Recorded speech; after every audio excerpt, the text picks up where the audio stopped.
They want to negate any kind of post presence is to keep the ball out of their hands. And for Georgia Tech, really that's what they want to do. They want to use their size inside. They want to have Miller and Carter Jr. and Holsey get as many touches as they can on each possession. It was actually, Ray Natilli just informed me as you were going over the keys, it was an adjustment to the undergarment on the shoe. Everyone has to wear the same color, and that was the adjustment that had to be made to Canny and Holsey. Similar to what you would see more oftentimes in football than basketball. Holsey trying to get loose underneath. Being checked by Jabari Parker. It is a turnover, and the Blue Devils get it. As you look at Brian Gregory, now in year number 3, finally has a good ensemble of talent to work with. Not all ready to go at 100%. But he feels with Trey Golden, he can bring him in maybe 2 minutes deep into the game and try to get him out there for 2-minute intervals. We'll watch for that momentarily. Early zone by Georgia Tech here, trying to negate the driving deep a little bit. That's a big shot for Rodney Hood. And the thing about him, then he takes the other team's best player defensively. He and Georgia's matching up here, and his offense has taken a little bit of a dip. Duke is better with transition threes than they are with stationary threes, and Bolden is there to answer, and we're tied. A tray apiece, a minute gone. Tim, in their wins in the ACC, he hits 50% from three-point line. That offense for him is going to be critical, especially against a good three-point shooting team. Suleiman gets wrapped up by Corey Hayward as he made his way to the goal. There's the look. Hayward has been a really steadying influence at the point guard position. Duke getting caught underneath on that interchange right there, and it gave Bolden a good look. Hey, Hayward's pretty wide. That's an outstanding ball screen he can deliver. We can call him a power point guard. Indeed. And just as we mentioned it, at about the 18-minute mark, it actually comes 50 seconds prior to that. Trey Golden, team captain, the transfer from Tennessee, makes his way onto the floor, and he could be a real difference maker tonight. Well, they're going to keep an eye on him and probably play him in shorter increments, but they can't sit him for too long. You don't want that injury to tighten up, so it's a fine line that you play both ways. And we'll wait to see when Robert Carter Jr. makes his way out. Boy, Daniel Miller was loose deep, but Holsey didn't see him, and now 5-second call. Well, the time Georgia Tech fell asleep, they were not prepared for Duke's full court pressure that time. An early turnover by the Yellow Jackets. That's the glue to this team in so many respects. Tyler Thornton, sort of a coach on the floor, a guy that doesn't demand the ball much, but really does lead this team. Hood has been outstanding all season long, as has Rashid Suleiman. Both can drive, draw, and kick. Really playing without a post right now. All 5 guys on the perimeter. Hood lights it up again. 2 threes for him, and it's 8-3 Blue Devils. In the first game, which was a blowout up at Cameron of this series, Rodney Hood 5 of 7 from 3. Holsey goes crossover. Tough shot, baseline. His jump hook does not go. Thornton with the outlet to Hood. You better check him. Those transition threes were a point of emphasis for Brian Gregory. He told us before the game. And it's tough, Tim. It's tough, Tim, for to do that too, because usually you build out from the rim back in transition, but to run to that line and pick up guys, it's hard to do. Bolden on a blow by against Hood. Parker corrals the rebound. Suleiman fouled on the drive, and this foul will go against Georgia Tech. Picked up by Golden. Here's that look, and then Miller just running up the floor and couldn't see him. And it resulted in a 5-second call on the other end, as you mentioned, because of the full court pressure. That's the reason why he was so wide open. Duke had picked him up full court. Ball was last touched by Miller. And I like that play, Tim, when you put a big guy, especially on an underneath out-of-bounds play, to try to limit that guy's visibility. It makes it a lot tougher. North Carolina has done that for years. Very important for Duke this week when you consider the adjustments made to the loss of the North Carolina game due to the winter storm a week ago. This is a lot to take. North Carolina on Thursday, then Syracuse at home on Saturday in a nationally televised game. Well, again, I think the casual observer would say, Georgia Tech, they'll take care of business. But this is a team that's gelling, getting healthy, getting players back. It's a dangerous game. It really is. Don't think Krzyzewski doesn't know it. Jefferson got Miller airborne and then went reversal. Beautiful move by Emil Jefferson, whose offensive game has jettisoned in recent weeks. Was that Emil Jefferson or Akeem Olajuwon? It was looking very Olajuwon-esque. A little bit of a show and go there. Wonder if we'll see the dream shake later. Georgia's Hunt had it knocked away by Tyler Thornton. Might have gotten a little of his eyebrow as well. Well, this is Jefferson using his quickness, facing up against Miller, putting the ball on the floor. That was a textbook post move. See if in this half-court sequence, Mike, they can get the ball inside to Miller. Well, this is the thing. I mean, it's been so much. We talked about the ball pressure.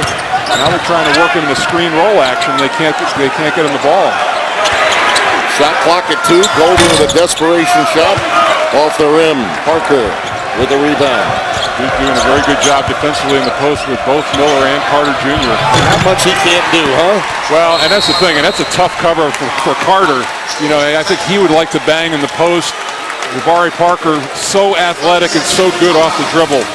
Timeout taken by the Yellow Jackets. And 3.5 minutes gone by, and Duke leading by 9. Let's take a listen to this word from the ACC. If you want to change the world, you're at Georgia Tech. You can do that. If you want to build the Iron Man suit, you're at Georgia Tech. You can do that. If you want to play theme music during your convocation speech like a we're at Georgia Tech. We can do that. I am doing that.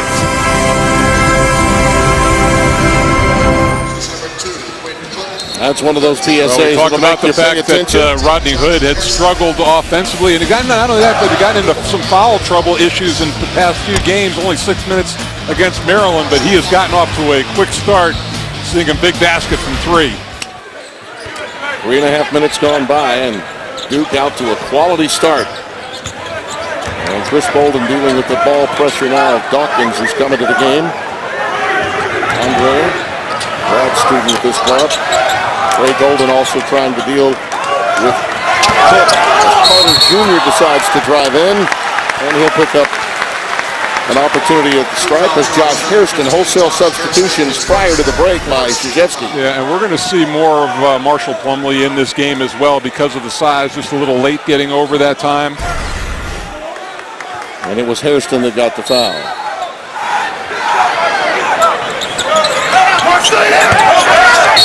Miller fouled on the move to the baseline by Quinn Cook, the junior from D.C. by way of Oak Hill Academy. Mike Krzyzewski, 904 of his 977 coming at Duke, all-time winningest coach in college basketball. 34 years at Cameron Indoor Stadium. How about this, Tim? 30 years of 20-plus wins. Unbelievable. And the first 3, you take those out because they were not 20-win seasons. Yeah, as many Duke games as we have an opportunity to call, it becomes so redundant, you almost at times look past it. Yep. But it's a stunning number. Carter Jr. from downtown. Well, I think, given the circumstances, you're going to play he was 5 of 20 coming into the game. You're going to play the percentages, and you'd rather him shooting 3s than posting up.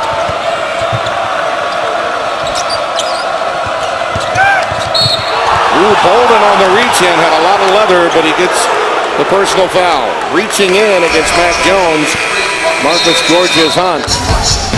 Robert Carter Jr. This, against a number 1 Syracuse coming in at the end of that, but I think that's a positive thing. They play their last game at home, so they'll get some energy from the crowd. They may be a little fatigued.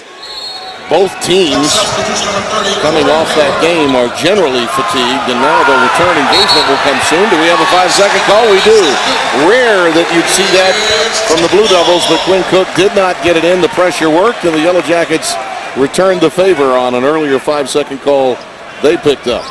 especially after a timeout too. So that's something rare that you see. Both teams being aggressive and extending their defense. And the other thing too, Tim, both of these teams going, especially Duke, they've already gone 10 players deep in this game in the bench. Only 5 minutes gone. You're going to see 5 new guys come in. Mike has started doing this over the last month or so. White team to the blue team, right? There's a reach in by Hairston, leading to yet another turnover. And that's a live ball turnover that usually spells trouble for the opposing team against the Devils. Quinn Cook is a guy, I mean, he really takes care of the basketball. Tremendous assist to turnover ratio, but has been struggling to shoot the ball, as has Andre Dawkins. Pull up, not there. Miller had it, lost it. Carter Jr. snares it out of the air. He can handle, almost lost it that time though, got it back to Hayward. I'm sure that Brian Gregory would much rather have the ball out of his hands. That's a block. It'll go against Hairston. He got up under that time, Miller. A reason for the foul. Coach K disagrees. Hard to get a charge these days. Yeah, just a hair late that time. By the scantest of margins, says Mike Eves. That's 2 on Hairston. And with the mass substitutions, the original starting 5 all back on the floor for Duke. Carter, beautiful inbounds design, taking the pass from Bolden. And they feel like this is really his first full game back. He had 25 minutes against BC, but he's had some time to practice and feel like he's just about at 100%. Hood. He has got such a nice touch. And that's a southpaw. And that's what they do, Tim. And that's they have great spacing. They have just about everybody on the floor can put it on the deck. They get you running, and then they get a good look from 3. Duke's lead up to 7. Just over 6 minutes gone by here in Atlanta.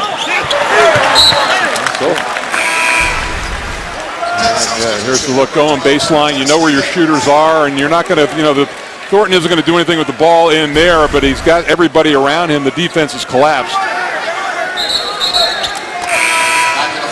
Trey Golden's going to get back into the game for Brian Gregory. One of the things you can watch for, particularly because Carter Jr. and Golden are not at 100%, not in the kind of basketball shape you'd like, the style of play and the way Duke attacks is perhaps going to get them more fatigued a little more quickly than normal. And there's a foul against Jabari Parker. You could see early on that, especially here, now Robert Carter Jr. getting the touches, trying to attack Parker, get him in some foul trouble as well.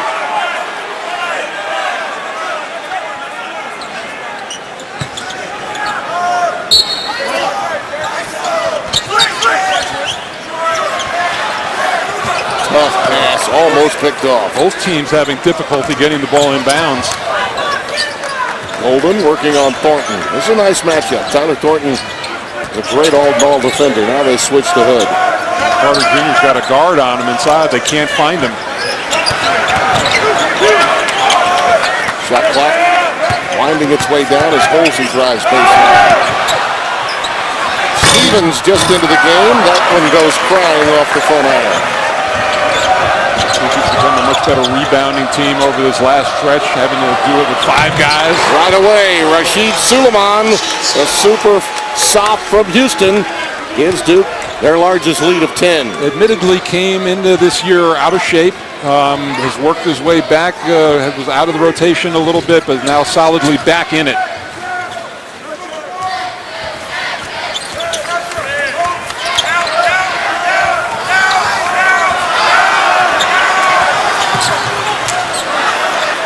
Carter Jr. had to come way out to the perimeter to finally get a touch. Now works against Parker. Gives it up to Quentin Stevens again, but it's not there.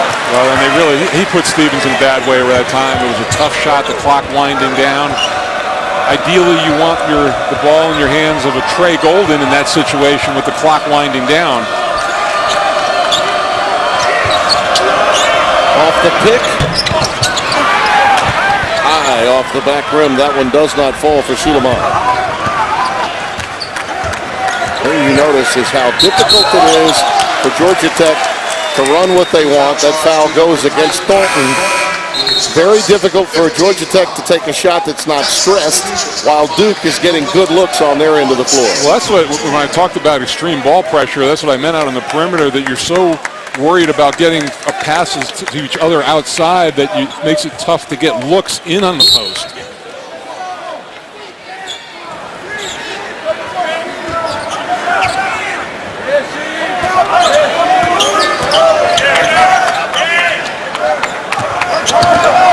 Jefferson's fronting as Holsey decides to take it into the paint, and he gets it to roll. As I think Holsey much more comfortable. He started this game, but in that three-man rotation with Carter and Miller, he had 15 points, shot a very high percentage against BC. Plumlee will get back in for Duke during the next dead ball. So far, Parker very quiet offensively in this game. It's been Hood early on. Guards driving to the basket. Nice defensive work by Tech against Suleiman, but again, he gets penetration. And a turnover, the end result. Golden has 4-on-1. Alley-oop to Miller. Used to be kind of mechanical as a freshman, but runs the floor much more effectively now. We saw they missed him early on a run out, Tim, but that was a nice run rim by him. Oh, that got Bobby Crimmon's court rocking. Parker right back at you. First good touch and first good look that he's gotten in this game. You're right. 20-12, Duke by 8.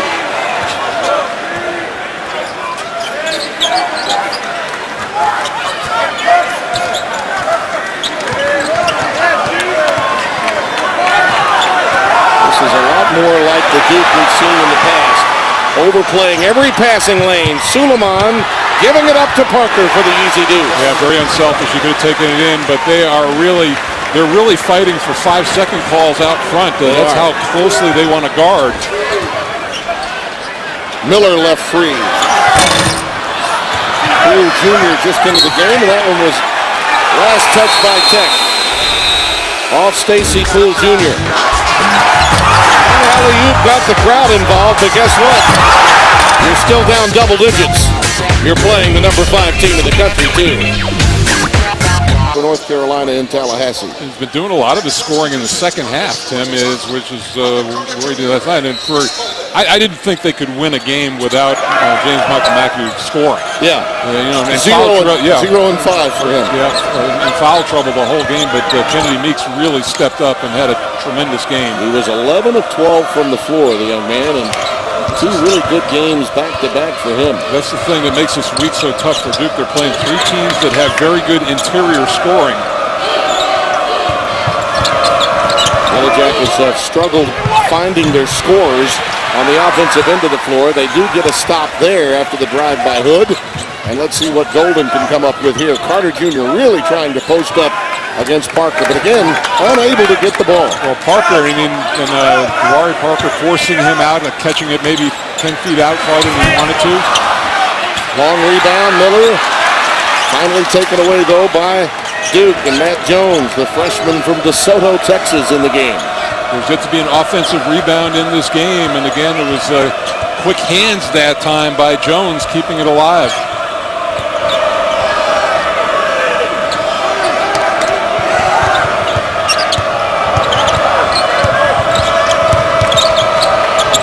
Cook.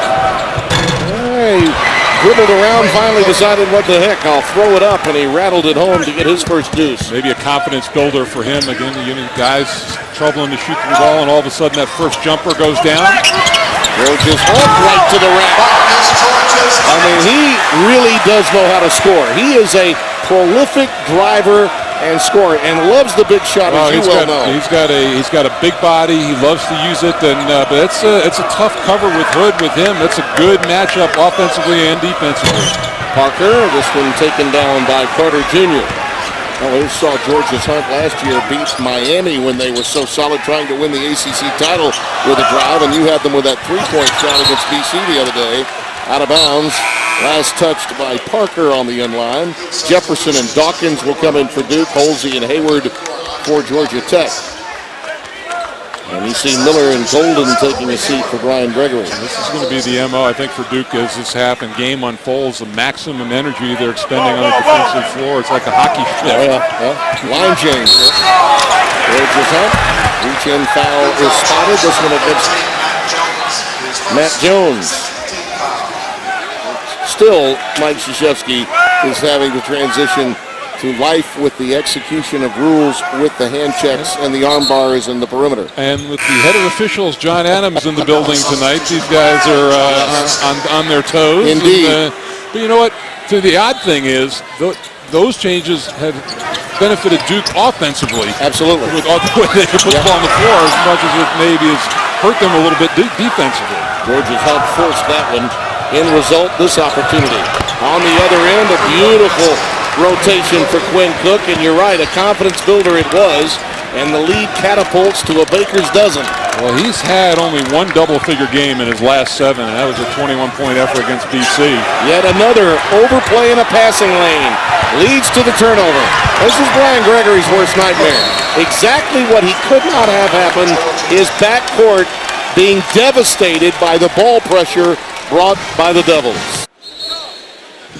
An 11-2 run for the Blue Devils, and the reinforcements, 5-on-5 substitution pattern of Coach K has worked beautifully, and really that number 2 unit has done the job. They've spearheaded a lot of the opportunities to get this lead to the point where it is. Well, if they get those 2 guys going too offensively, Hood has gotten some good rhythm early, Cook has gotten some rhythm, and then the last one, Dawkins, who has really been struggling. With 10 points off 5 Georgia Tech turnovers. 5 turnovers against this team in 13 minutes, not bad, but they've converted on every single one of them. Georgia's Hunt again trying to force his way in there with that size and brawn, but Halsey gets the offensive rebound to the putback. First second chance points for Georgia Tech on the glass.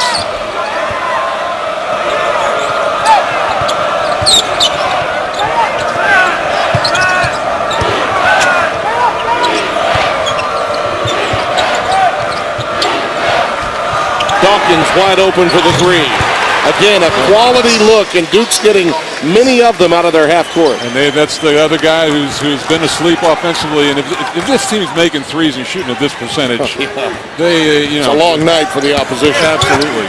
Golden again leaning in, and Georgia Tech's offense has been reduced to driving guards with 4 shots.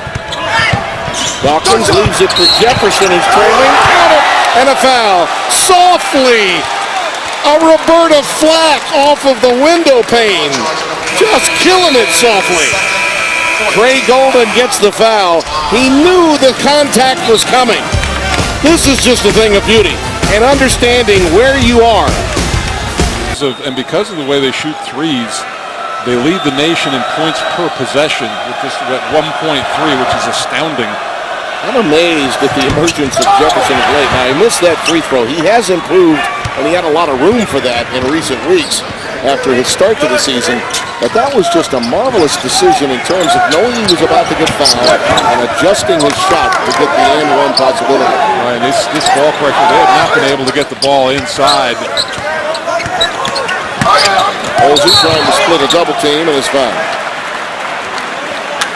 That's really the only opportunities they've had have been to force the issue and hope that perhaps the whistle would blow that they would maybe get fouled. That goes against Houston, his 3rd. Well, but the key thing, too, is they are not getting deep catches 1 foot or 2 feet in the paint. They're getting forced to come out 3 or 4 feet off the line, and that's a big difference. And now all of a sudden they have to do things off the dribble. Kenyon Halsey, redshirt senior from Hancock Central in Sparta, Georgia. He's one of the top 6 men in this conference a year ago, but this year he was forced to join the starting lineup in large measure because of all the injuries that the Yellow Jackets had. But that was really an unselfish move on his part last year. Carter Jr. coming in as a much heralded freshman, gave up his starting position, but also was playing a lot of minutes. So I think that's the most important thing at the end of the day. Suleiman past Hayward, and He's going to be able to do that most of the evening in a matchup like that. Yes, and he's so good at putting the ball on the floor. You saw the spacing right there. The lane was wide open. You let him get to his right hand. That's tough. 7 points in the game for him. George's Hunt with a little delay and throws up a teardrop air ball. Nice defensive work that time by Hood. He's got the length to bother George's Hunt. Thornton. I think that was an attempted pass, but Miller deflected it. Bolden's got it on the other end. It's sort of a 1-on-3, and again, a stressful shot that leads to an out-of-bounds play coming up underneath their own basket. Now, they are really stressed at this stage, Brian Gregory's team. No, they're just trying to figure out how to run their offense at this point. Let's see the looks on the bench right now. They have taken an early body blow from the Blue Devils. Miller just unable to get a touch. Plumlee defending him now. Holsey. Nice up and under move by Camion. 36-19. He's got 7 for the Yellow Jackets. Miller had a good game up in Cameron Indoor Stadium. That was the second game that Carter Jr. didn't play, but Carter Jr. and Holsey have been more effective in this game. Good. The leaping leaner won't go. George's Hunt out of the gates. Thornton just will deny him the rim. Look at this transition defense by Duquette. Getting back, cutting off any kind of break situation.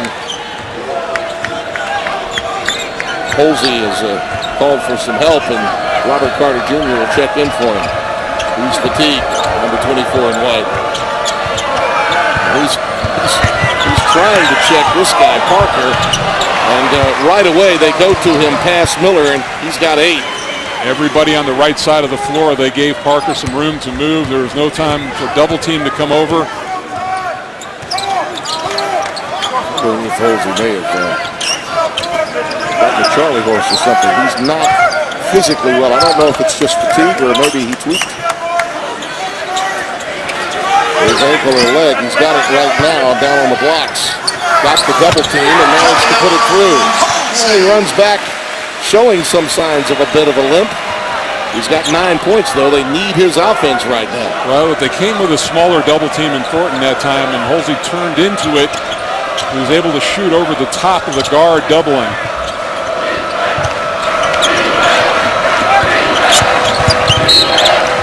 And Hayward will pick up the foul with the hand check. Timeout. 3:18 remaining as Hayward gets his second. Blue Devils looking for some offensive rebounds. He's been able to put the ball on the deck a little bit and drive some good moves there. He and Carter Jr. combined 6 of 8 from the floor. The rest of the team 3 of 15. He did come down gingerly after one of those moves. And Carter Jr. has checked in for him. In that BC game you had, I know he tweaked his knee in that game, and apparently was a little bit of a problem after one of those plays a moment ago. I don't know that he was also just a bit tired to go with that, but noticeably asked to come out of the game, and Brian Gregory acquiesced. It is off the front iron for Hood. And George's Hunt gets it down the floor. And the last thing you want, I mean, they haven't had that 3-man rotation all year long. You get Carter Jr. back, you hope that it's nothing serious with Holsey. Holden hit his first 3 and has been silenced since. Beautiful pass to Carter Jr. That's what that young man can do. He's got great body control, a good handle, just not in game shape yet. Well, finally, and it looks like Georgia Tech starting to get their legs underneath them on the offensive end of the floor. That was a good 2-man game, a pick and roll. Emil Jefferson a little late getting over to help. Brian Gregory's got to be thinking, right? Want to get that down to 10 or maybe under. Just as we say that, Parker takes it right to the rim and has an and-one opportunity coming his way. And Miller picks up the foul, his first. Well, let's see now. Maybe if they switch off. I mean, that's a tough cover for Daniel Miller. Parker inside. He's just too quick with the basketball. Brian Gregory's team trying to swim upstream against this Blue Devils team that has come out with a cause tonight. They may have gotten the memo watching North Carolina come from a 21-6 deficit last night on the road against Florida State. This Mike Krzyzewski's team, they never look ahead. It's next possession. It's not next game. You don't win 30 games the way they do historically without thinking about just what's next. Parker in the open floor. Look at this. Thornton reads his man and gets it out to Cook, who can't connect, but it's run down by Thornton. Good tip out that side to recycle the possession by Parker.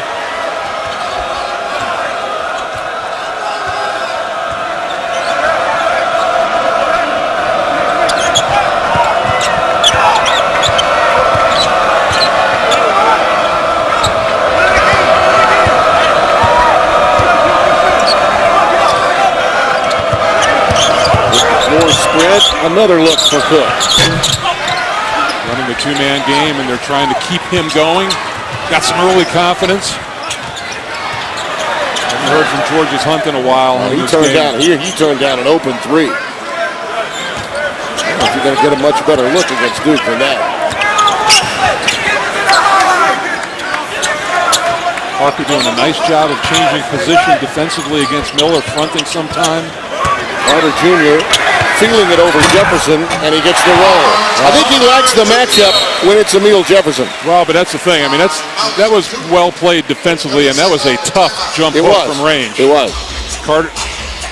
He is a solid player. A reminder, ACC Network is giving you a chance for the jugular is a common theme. A reminder, coming up at halftime, speaking of that matchup on Thursday, Dan Bonner and I will have it for you. Mike and I will preview it, plus we'll give you some scores of other games, highlights, and preview what's coming up also in half number 2. Hardy's halftime report coming up. Good sign, though, for Georgia Tech may be the way Carter Jr. has gotten into the flow the last couple of minutes. Yeah, I think that time off really came at a good time for him. He got, like I said, he got some good minutes against BC, but then some time to rest and work on his conditioning as well. Parker working against Miller one-on-one. Pretty good defensive sequence there for Miller. But again, another offensive rebound. Shot differential. The ball did not hit the rim, so no recycle at the clock. 11-second differential. Dawkins. Counter. That's what happens when you give them multiple chances. They had 3 shots at the rim that time, and they wind up with a 3. Trey Golden, and even now, ball pressure really being delivered by Suleiman, and he'll pick up the foul as a result. He's upset with himself. Duke foul charge to number 14, Rashid Suleiman.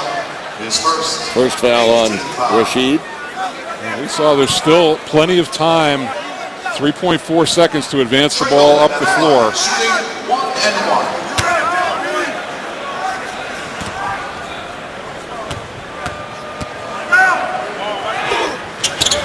In a lot of ways, after the Clemson loss, you think about this run that Duke is on, goes back to the Clemson loss, which was just a couple of games after they had another loss. And they found themselves then, and I thought the Pittsburgh win on the road really was a lightning rod for them.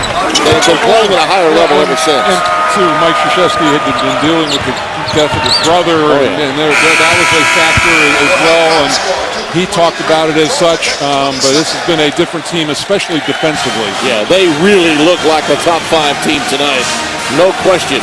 Before our packed house in Atlanta, first one of the year for Georgia Tech, it has been all Duke. Hardy's halftime coming up. ACC basketball is being brought to you by Ruby Tuesday, official corporate champion of the ACC.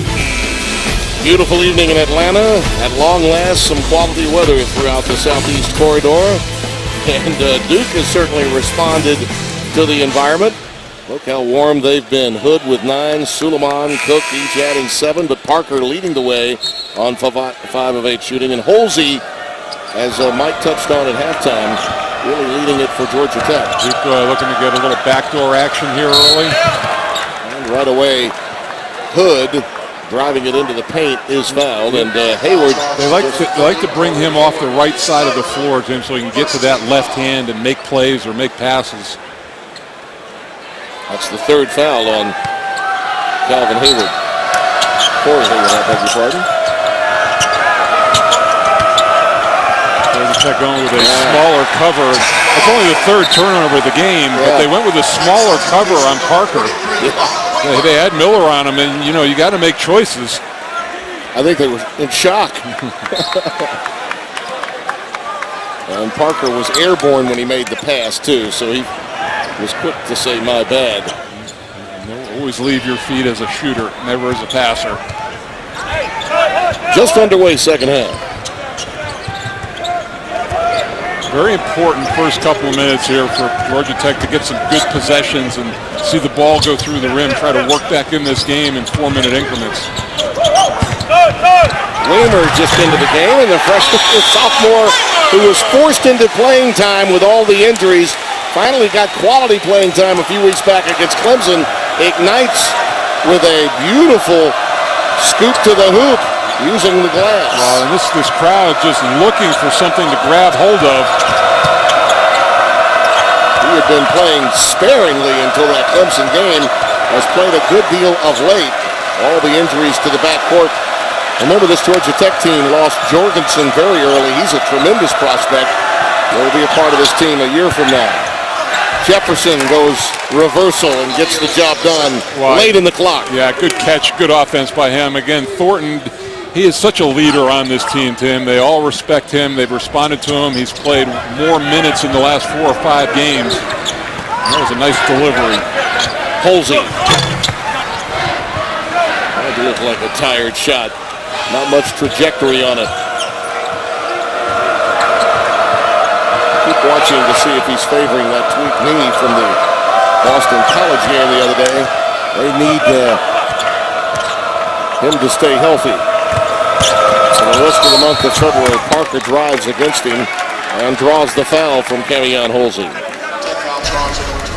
This is just, in that first half, Tim, 10 assists, 2 turnovers. They had a third one here early, but they have really had positive possessions every time down the floor. And if you look at one stat league-wide, the assist-to-turnover ratio as a team, outside of Boston College, the teams that take better care of the ball are near the top. Yeah.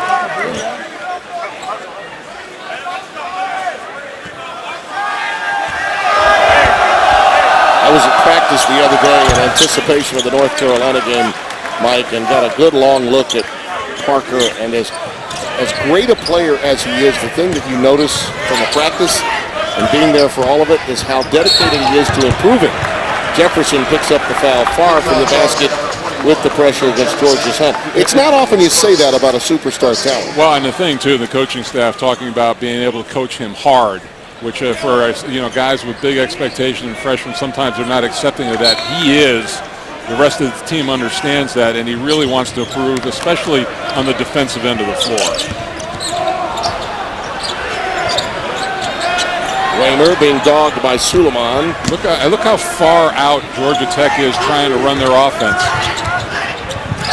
And again, the pressure leads to an over and back. Great work again by Jefferson. That's your power forward out at half court pressuring a turnover for a primary ball handler. They get the switch on things. They jump it late, moving his feet, and it's just, he ran out of real estate.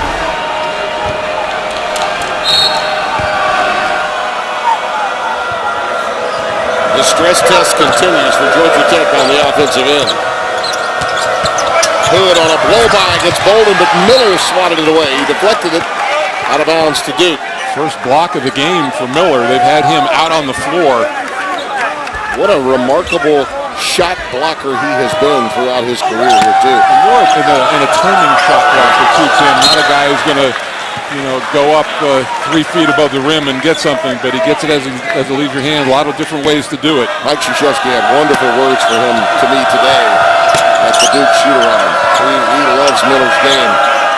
He has made himself a big-time pro later on. Well, Brian Gregory has done that, too. Yep. I mean, Paul Hewitt rarely used him in the offense, and Brian Gregory says, you're going to get touches, you're going to be a center. Parker working against Holsey, and that'll be 2 against Kevion. as Parker decided to just take it right to the rim. As we take a look at your Ruby Tuesday around the ACC. How about that? Virginia Tech up, and that was a big win for Clemson to kind of stay in it. Maryland stays hot. Yep. Look out for them the second half of the season in their swan song in the ACC. Really difficult, I guess, for North Carolina State to rebound after such a devastating defeat. That's the one they had against Syracuse the other night that you and Steve Martin were on hand for. Well, it looked like, Maryland's starting to get healthy, too, as well. Seth Allen coming back, and I think they may be a factor, maybe one of those teams that can come out of that middle. And Clemson, too, I'm be interested in. They've had some late season swoons. Can they continue to win and move up? The thing against them is their strength of schedule, the weakest of that group. Yes. Georgia Hunt needs help. There's yet another 5 second. Well, they get the timeout. They did. Got the timeout before the 5 second count. Brian Gregory has seen plenty of that tonight. Down by 19.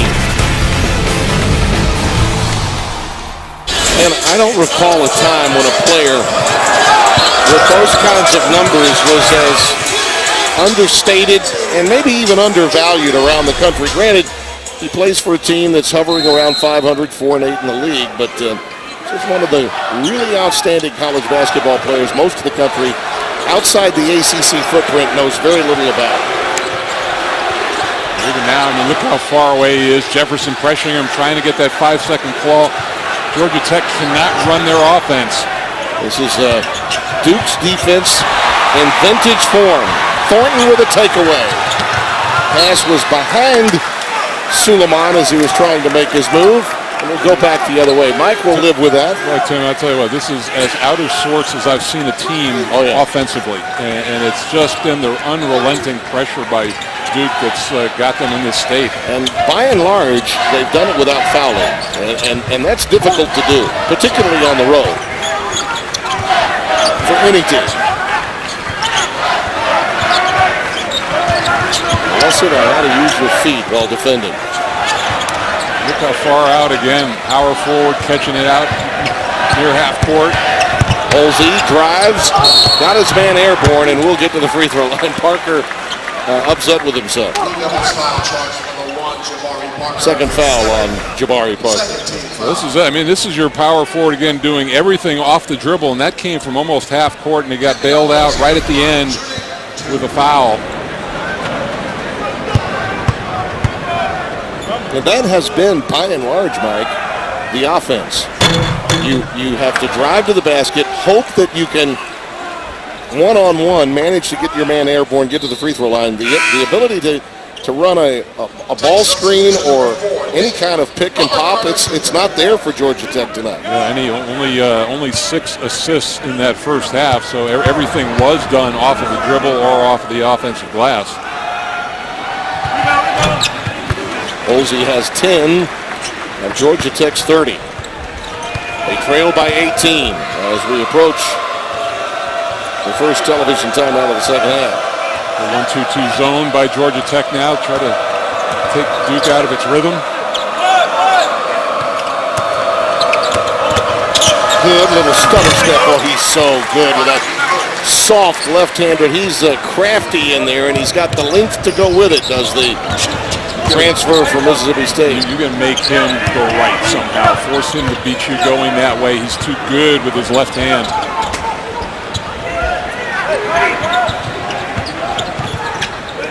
Carter Jr. from way downtown. That's just born out of frustration, I think, for Carter Jr. He's taken a 3 early in this game. George's Hunt got the foul, his first. SWW. 4 more details. Wholesale shift change for Duke. 5 new players out on the floor. Well, that's one of the reasons they've been so relentless on the defensive end, Mike. As you mentioned, they're fresh. Playing it in sort of 4 or 5 minute intervals and getting the other team in. Well, in years past, at this point in time, Mike Krzyzewski would go 6.5, 7 deep. Yeah. And now he's gone and he's playing a much deeper bench, shorter time increments. Thinking we may have had a clock situation. A reset of the clock. It did not start on time, so they're going to check. And Coach K gets a free timeout. Yeah, you're right. He, by and large, would be steadfast with a 7-man rotation at this time of the year. And the other thing, too, the adjustment that had to be made, Tom Izzo talked about it to me. And you know how tough his teams traditionally are. As you look at the shot clock and game clock situation that they are looking at right now. Well, actually, the shot clock stopped. Okay. It's stuck on 25, and that was the issue. The game clock was right. The shot clock stopped. But the adjustment seems to have been made is the point. Tonight, they are playing every bit as aggressive as any Duke team I've ever seen defensively, and they are managing to do it without committing that many fouls in the perimeter. Well, yeah, and when you have... The clock stopped. We're being informed now by Mike Eads when the clock did stop. Yeah, you'll see it's folding out. The shot clock will stop at 25 over on the left, and the game clock will continue to run. And then it stopped late, and then it stopped. It's been adjusted, and we're up and going. Not quite 5 minutes gone by here in the second half. Again, you talk about it, that the way you negate it, if you don't have a stud shot blocker inside, that you put so much pressure out on the perimeter that the guys can't even see into the post, and that's effectively what's happened. They've also done a nice job fronting the post and forcing guys to come out. Ooh, Bolden with a strong move. Surprised Dawkins that time with a quick burst. Using the finger roll, and he'll get to the free throw line to boot. Andre's first foul. I thought he was going to get off to a quick start, hit an early three, and that's a tough play going left and finishing with your right hand, but he goes right into Dawkins' chest and gets the foul. Bolden is a streaky scorer, and once he gets warmed up, look out. And you're right, after he hit that first three to tie the game, visions of illusions of grandeur were there, but not realized. It's now a 17-point game.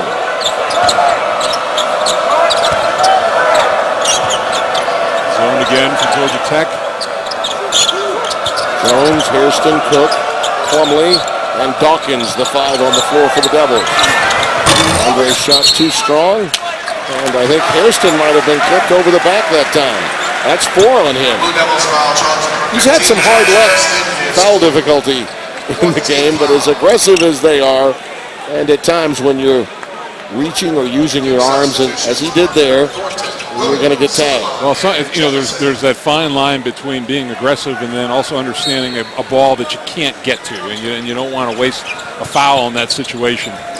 Just get back in transition and make a play.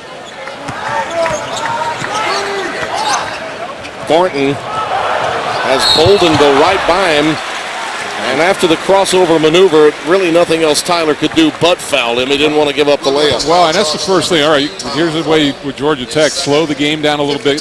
The first time they've run that high pick and roll with Miller in the middle of the floor to get Bolden some room. Brian Gregory trying to pull every move possible to get his team back into it. This is a guy that won 97 games in his 4 years at Dayton. I mentioned Tom Izzo earlier. They talk weekly. He was a first lieutenant for Tom. That's the thing, Tim. And right now, you've got to play this game. I talk about 4-minute increments and those timeouts. And maybe by the 10-minute mark, if you can get this to at double figures or just under 10, give yourself a little bit of a glimmer of hope. And get this sellout crowd involved again. Student body is ready to erupt, and they have not had much to cheer about. Keep running man principles against that zone. Some screening at the top. And a bump by Bolden. Kind of a giveaway foul that time by Chris, the sophomore from Tifton, Georgia.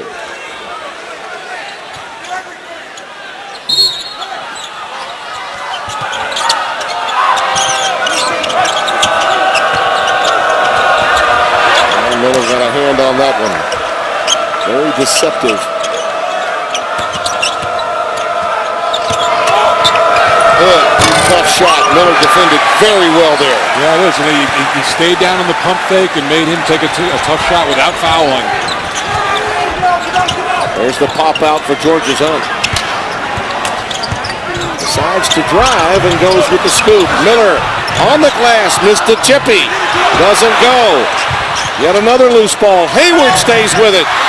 Oh, the iron painfully unkind to the Yellow Jackets. Out of bounds to Georgia Tech. Crowd responds positively to the effort on the offensive boards. And Mike Krzyzewski wants a timeout. I guess he won't respond quite as positively.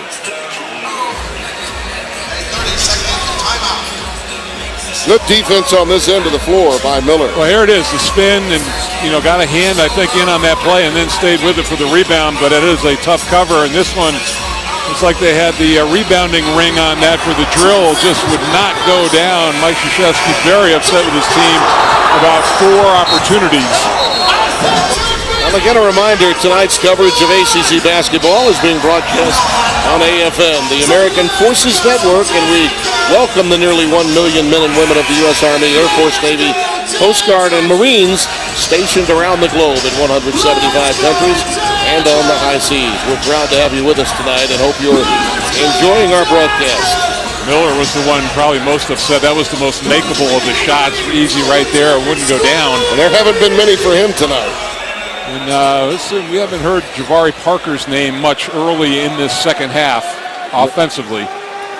Daniel Miller, double-digit score coming into this game, averaging 11.5, only 2 points tonight. Carter Jr., a little high-low game. They're going to feed and fan the big fella.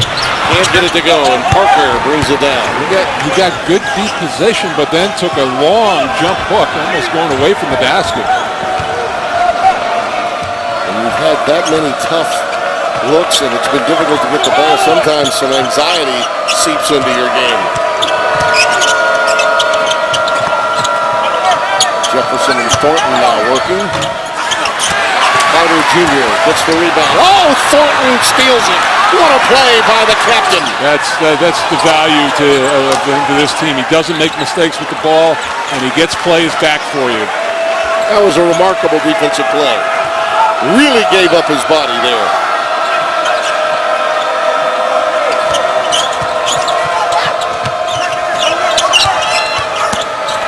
Parker falling away. Miller the rebound. Hayward gets it. Both teams in an offensive drought right now after the last 2 or 3 minutes. Really an opportunity missed by Georgia Tech to carve into the Duke lead, which remains at 15. There's the dump down to Miller. Quick help. Guess who? Yeah, again. He's all over the place. Making the play, making steals. Duke hasn't had a field goal in over 4 minutes. It's the 15:54 mark, and yet they maintain a 15-point cushion. Parker, not Miller airborne, but a foul is spotted. It will be a 2-shot violation underneath. Almost walked with the ball. Miller picks up a second. How about that play? You gotta want it more than the other guy. And Tyler capitalized because they're only shooting 22%. After a 7 for 11 first half from beyond the arc, Duke, you had to feel would cool down. This is, after all, not Cameron Indoor Stadium. Historically, they've always shot the ball at an alarming pace, better at home than on the road. Although during this span of 9 games, even in the overtime epic loss at Syracuse, the Iron was kind to them. This is just a much better shooting team. Again, finding ways to win without a prolific post presence. That's what Duke has done so well this season. Well, that's Mike Krzyzewski coaching this team offensively a lot like his national teams in the Olympics. Holsey with the putback after Poole Jr. got it on the rim. Holsey went to get it. And that may be your best opportunity at inside play. Entry passes aren't making it there, but a missed shot you can go get. Off the drill, yeah. And all of a sudden now, just a 13-point game. Crowd starting to get back into it. 7-0 run over the last 440. Could be even more damaging were it not for Duke's defense. And that offer is going now upwards of 5 minutes. Suleiman lost it on the way up. Poole Jr. got him on the arm. 10 foul charge, number 1, Stacy Poole Jr. Robert Carter Jr. telling his defenders to keep it up. Suleiman so very good at getting into the lane. Duke basically just running a weave outside, really having no post presence at all.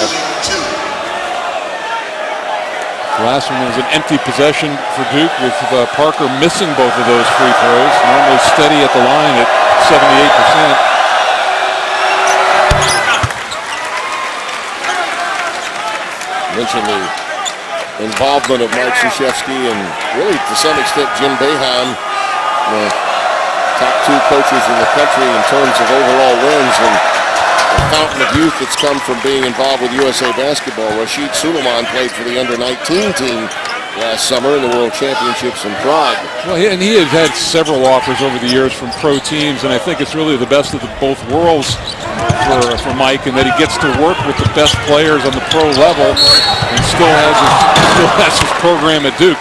It's really a perfect situation. Hayward using that girth of his to get to the free throw line. He's fouled by Rashid Suleiman, his second. Well, it seems as though Brian Gregory has made a few adjustments that have helped Georgia Tech.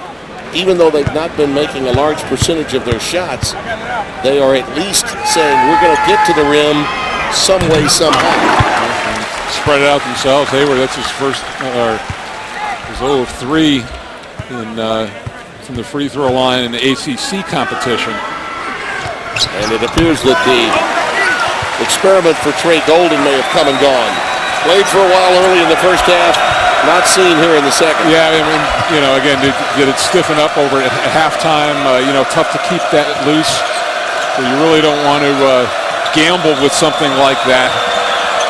This is a 9-2 Georgia Tech run over a long span of time. It's gotten them to within 13. Let that whirling go. Suleiman wanted a foul, didn't get it. Bolden's got Holsey with him. And that's going to be a block against Hood. Well, one of the things that's happened with Duke offensively is they've had to play in the half court. They've not gotten many runouts. They've not gotten many steals, turnovers off their defense. And Georgia Tech has been much more solid in their half court defense. Bolden at the free throw line, a 66% free throw shooter.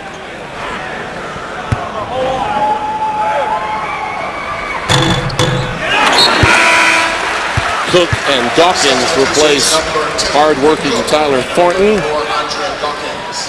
and Rashid Suleiman.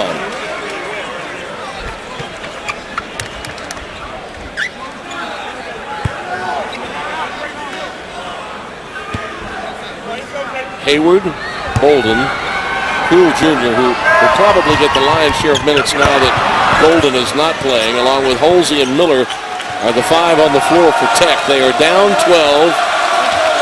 And again, this run over the last 5:45 is a 10-2. A pull-up from the elbow does not go, but that's a nice offensive rebound by Jefferson. Fire away by Hood. The first shot defense, very good. They give up an offensive rebound. Hood not afraid to put up that second shot. You often get that good look on the offensive rebound from 3. Emil Jefferson got the recycle and a quality look for Hood. Just like that, back to 15. Right, and just Daniel Miller very frustrated inside. Good block by Parker. Big time. Hayward went into no man's land. That is like a turnover.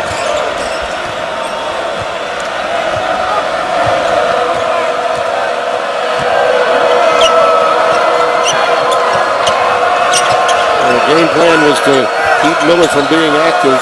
They've done that. Duke has not allowed him any room whatsoever. Parker and he fight for it. Parker gets it and he's fouled. Count it!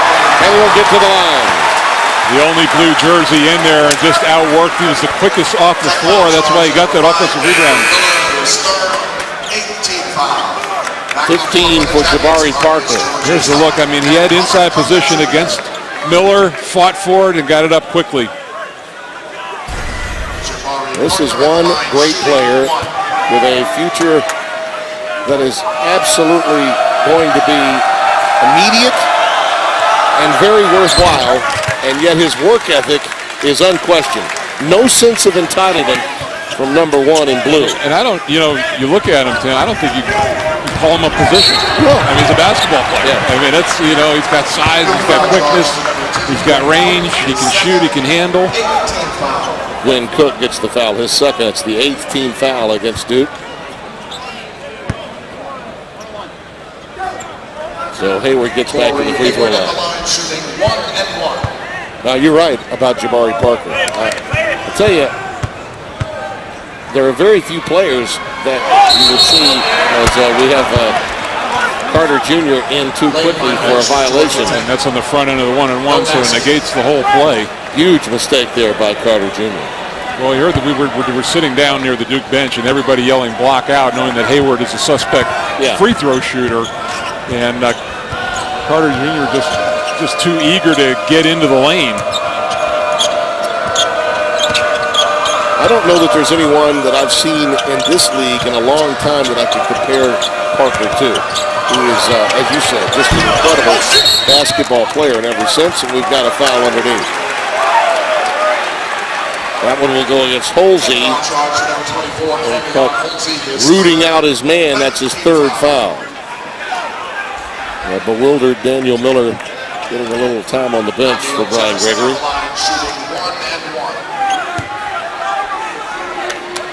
So Camion Holsey with 3, and Emil Jefferson at the free throw line.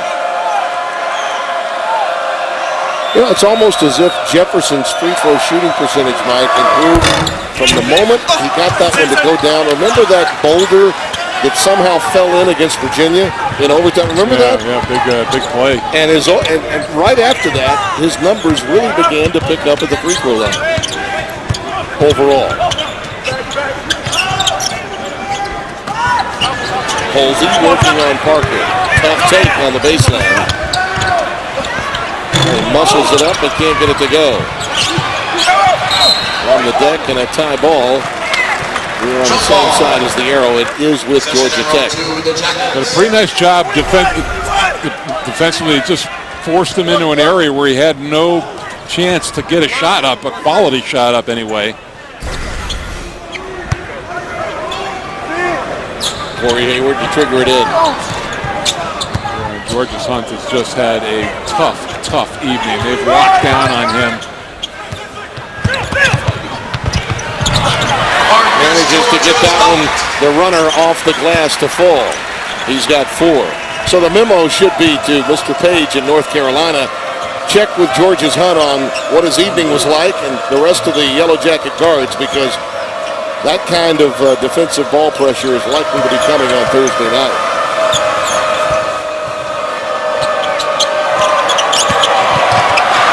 Cook got a lane and took the ball right through it, and he'll get to the free throw line. 7:35 remaining, Duke by 16. We'll be back after these messages from your local ACC station. That they really needed to dominate and haven't been able to do it this evening. Camion Holsey picked up his 4th foul in that last sequence as Cook was driving it to the rim. He'll be at the free throw line as Robert Carter Jr. checks in for him, along with Miller, Bolden, Hayward, and George's Hunt. Duke counters with Hood, Dawkins, Parker, Jefferson, and Cook at the free throw line.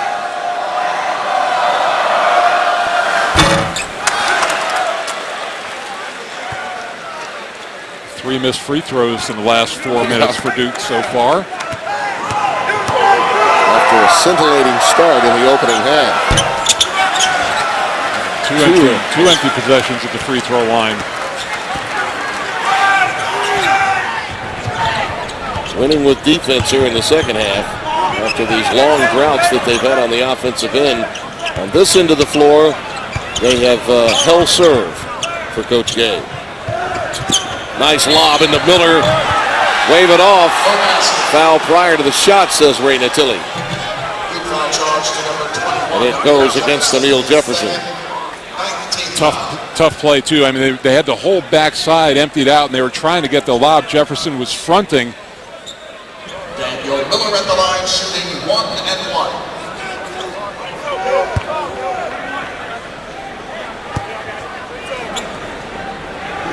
He's a really humble young guy who's worked hard on his game and took advantage of a redshirt year to make himself a better player. Not many kids in today's college basketball do that. That's how many empty possessions. Georgia Tech missing and had the line violation on the front end of the 1-and-1s, and then Duke missing 2 on shooting fouls on this end.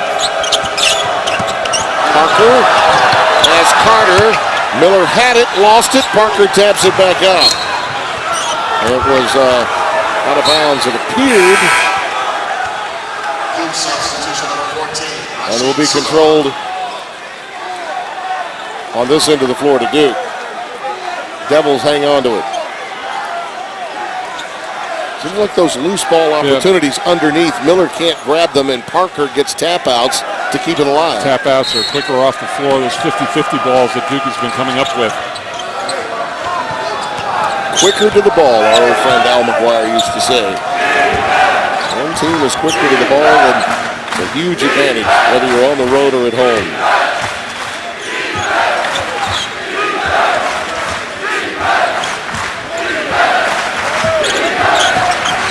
They're deciding to milk a little clock with this possession by spreading the floor, and Suleiman and Hood are going to go to work.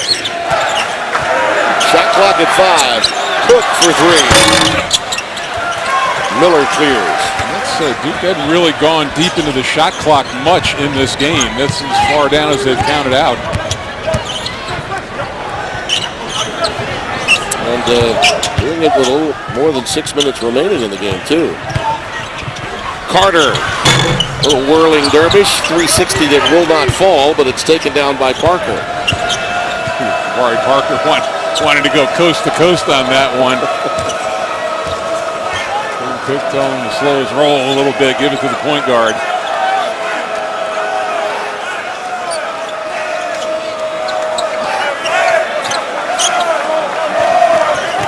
The clock winds down. You know Parker really wants to get the rock.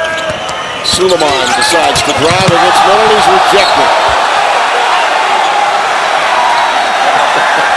Max Krzyzewski believes there was a little body involved too.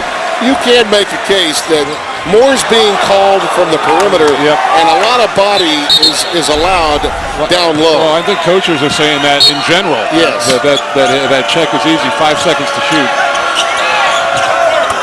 And Parker's got it, not a bad choice.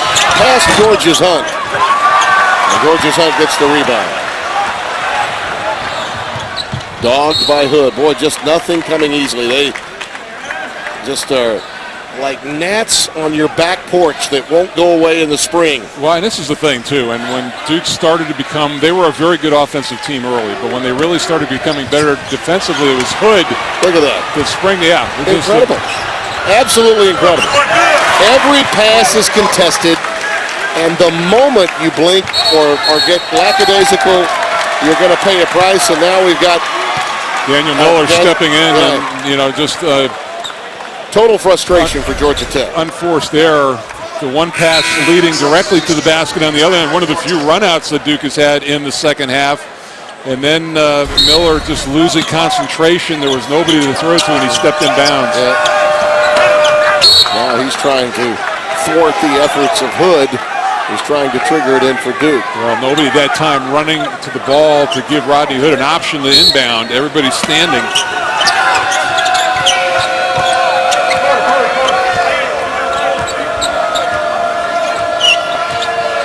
Been a sluggish second half for Duke offensively, but they have maintained at least a 13-point lead throughout the second half. And I would sense now that Duke is going to start to run some clock, Tim.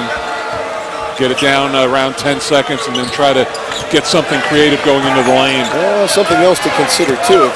Shortening the game here with the kind of week they have in front of them, probably not a bad idea. Tap out by Thornton, another recycle.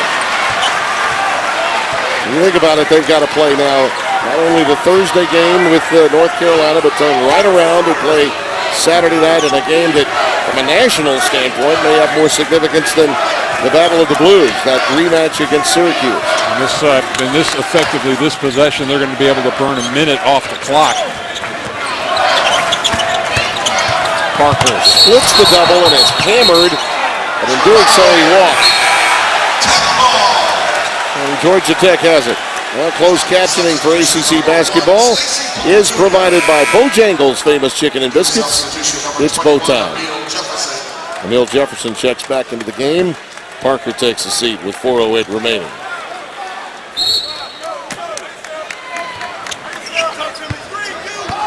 Tough night for the Yellow Jackets. They are a sellout crowd, a high anticipation of these players returning to the lineup, and Duke just took it away from the outset. And then over and back here. Yet another turnover committed by whom? Yeah, Mr. Thornton. Yes, indeed. From the moment the Dukies came on the floor, they had command of the game. Inside, outside, all around. North Carolina going into that game that they played last night. Yep. It was a road game. They had to travel, but 24 extra hours of rest going into that game with a late start here on a Tuesday night for Duke. And those things are, those at this point, and as well as both teams are playing, those things really come into play. The reverse will be true after the game on Thursday night because North Carolina plays Wake early on Saturday at home at noon. And then Duke does get a little extra time to play Syracuse in prime time on Saturday night. It all evens out at the end. Yeah, right? the schedule comes at everybody. Thornton rattles it home from downtown. That's the thing, lost about him. 47% from three. He just doesn't look for it that often. That's his first bucket of the night. And he looked pretty confident with the shot. 63-42. This has been a clinic defensively for Duke tonight. What I've been talking about when they became a good team, it was Rodney Hood who really stepped up and he said, give me the other team's best scorer on the perimeter. And he was the one who set the tone defensively. Nice work by Poole Jr. He gets that one to go. Brother dismissed a little earlier this season.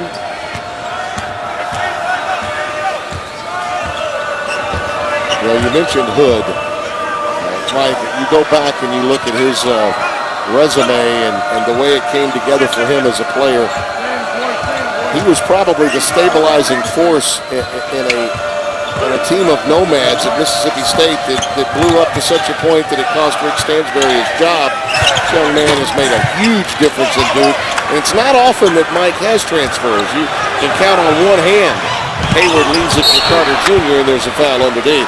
So when you take a young man like that and from that situation, you had to know that he was a real good apple in a very difficult situation. 3 transfers. Rashawn McLeod, and Dante Jones, and Seth Curry. Yep. All 3 go on to become first-team All-ACC performers. And who's to say that this young man won't? Yes, absolutely. Yeah. Parker will check into the game for Emil Jefferson, who's been once again outstanding in his role coming off the bench. Waymer is also checked into the game. He got the first deuce of the second half for Georgia Tech, number 43 tonight. I still believe, even with this loss for Georgia Tech, this is a team that's going to have some surprising wins the rest of this month, Mike. I like the feel for what Brian Gregory is trying to accomplish once he gets all of his bodies out there healthy. Well, yeah, and you hope that Trey Golden gets healthy quickly, that Cam Holsey, what you saw wasn't anything serious, because there are pieces to this team, definitely. They have some guys that can score. Usually the Achilles heel for a lot of teams is the inability to score. They've got options. Duke just destroyed any chance of running an offense to score today. And that coupled with ungodly shooting in the first half, it just put it too much of a deficit. Martin picks up the foul. And don't think that wasn't important to Mike Krzyzewski coming in here. Certain teams, certain situations, you want to jump on them quickly and then go for the jugular. And that's really what happened in tonight's game. That's the thing. I don't know in his Hall of Fame career if there's ever been such a thing as a trap game.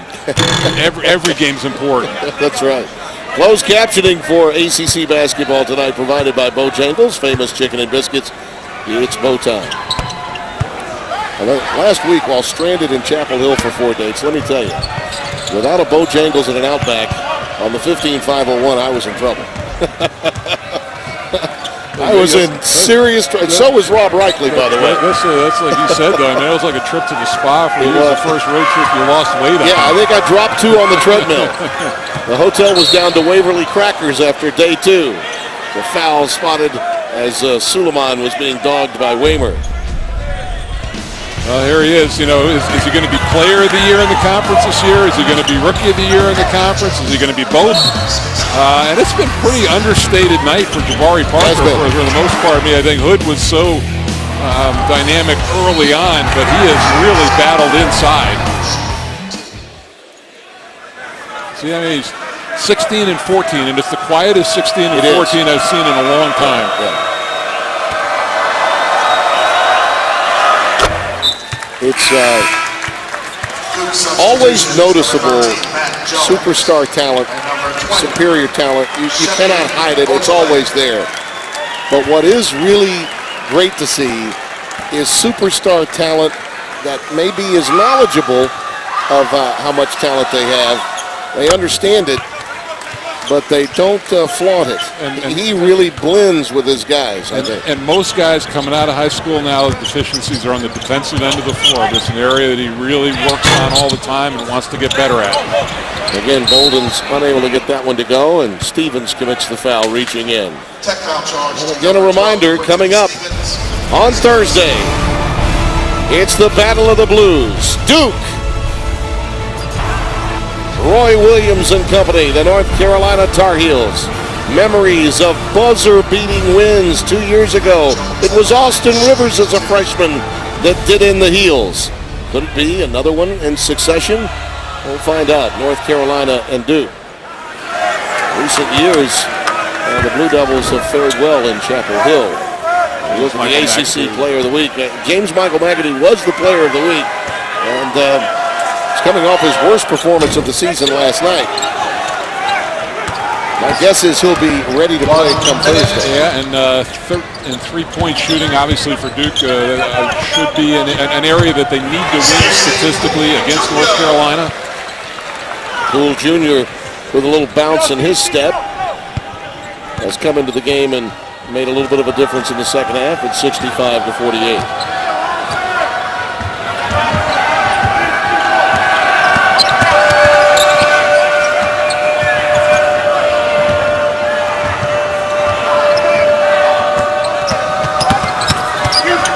Cook with the clock winding down, feeds Thornton for the three. 2 launched, 2 made by number 3. 68-48. And by far the least significant thing he's done. I mean, he just had an outstanding floor game, made great decisions, and has been terrific on the defensive end of the floor. And Carter Jr. at long last with an opportunity to make a perimeter jumper, and he does.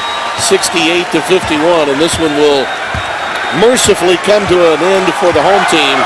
And the Let's Go Duke chant from some of the Blue Devils congregation that's on hand is being heard around the building. 68-51 our final. We'll be back to wrap it up here in Atlanta right after this. ACC basketball is being brought to you by